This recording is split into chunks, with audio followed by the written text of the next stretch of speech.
Hello everyone, welcome back to my Onetenth Time. I'm Yoko. It's been a long time since I recorded a voiceover video. I have never liked my voice much, so I try to stay away from speaking. But this time I want to share all my thoughts on my recent journal in detail, so I pick up the courage again. I hope it works well. Today we will talk about my feelings about the use of today's well-spent journal. Then I will turn these ideas as inspiration to arrange my September BUJO journal. So if you are interested, let's get started. First of all, what's today well spent? I learned about this journal from a blogger I liked for a long time, Wang Ho. After doing my homework, I learned that this is a small team of 3 people, probably from Hong Kong or somewhere near.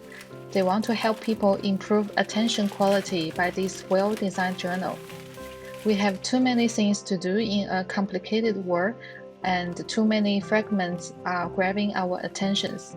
This is very dangerous. Through this handbook, we can try to improve our concentration and change our daily life. One book contains 90 days pages.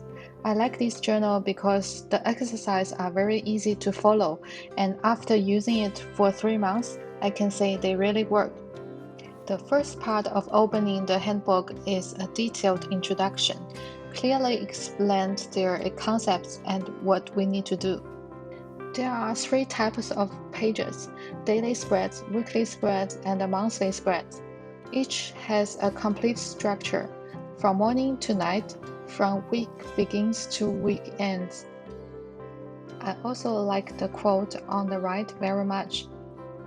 First highlight I recommend is the morning and tonight ritual.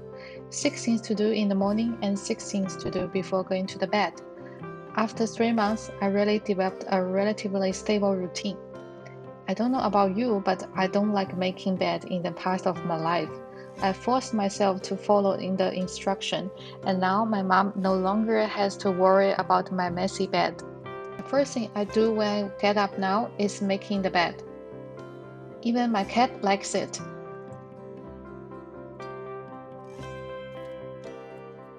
Followed with few inspiration pages, we now see the main part of the journal. The first part is the daily spreads. The entire page is arranged according to the daily schedule. The first thing to do is daily gratitude log and affirmation. We need to write down 3 things we feel grateful for and then repeat the daily affirmation the journal prepared for us. It helps me to live more consciously and positively. Here comes to my second highlight, the concept of one thing. The entire journal emphasizes one point in the planning session. Stay with your one thing. We only need to guarantee one thing before moving on to the next. As long as this thing is completed, then your day is a success. This seems strange to me in the beginning, but it makes perfect sense now. If I focus on doing one thing very well, I then find the next thing become easier. In the end, my satisfaction is increasing too.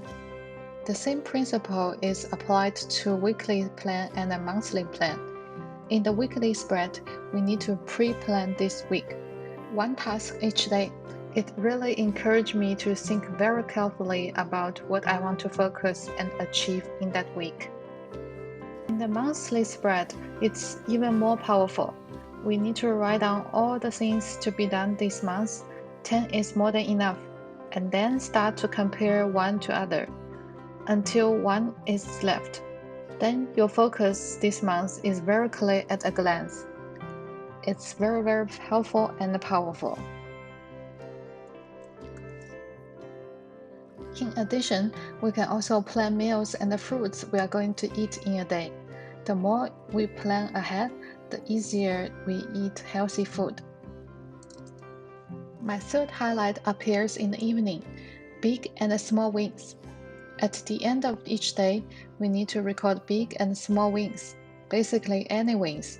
Maybe it looks small at first, but I promise you there will be a big surprise when you do weekly and monthly plan, when you look back what you have achieved in the previous week and month. It turns out that I have done so much and the time has not been wasted. I tell you, it feels really, really great. Finally, the day is ended by scoring. The day is evaluated from 4 dimensions: priority, attention, energy, and mood. A good way to turn feelings to information, and it makes comparison easier too, especially if you put all the score in a monthly view. Generally speaking, I recommend trying this Today Well Spent journal, especially if you have not developed a stable habit and routine. I believe you can find a lot of inspiration as I did. Now 3 months have passed and my book is nearly its end. I need to start my September bullet journal. I want to emphasize what's helpful to me while condensing some things that I don't particularly like. So let's get started.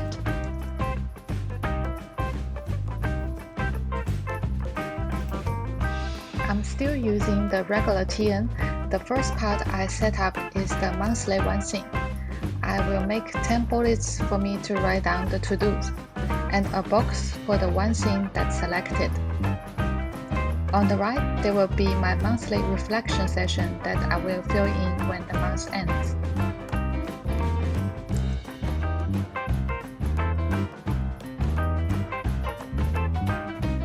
Secondly is the monthly scoreboard.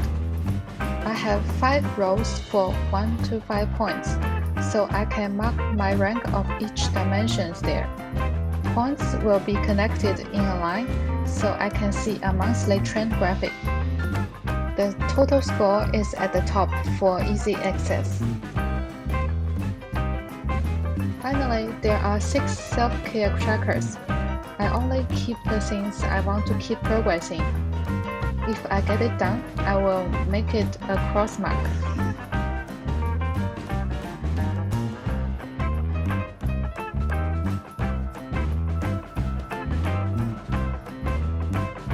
Then daily spread.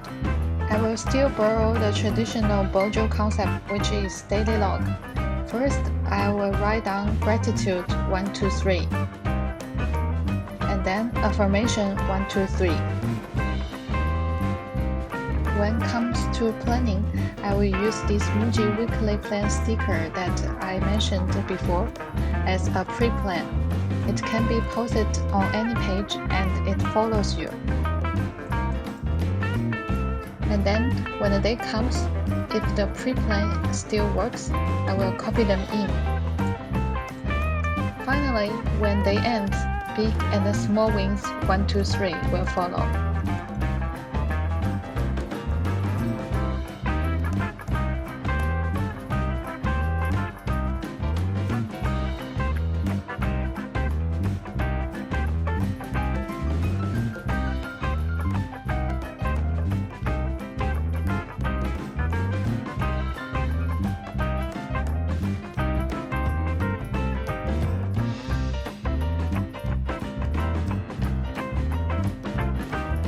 Okay, I hope my sharing is helpful.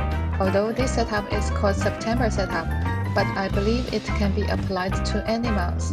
Please let me know how you will set up your journal. If you have any questions or comments, please leave a message. Thank you for watching. See you in my next video.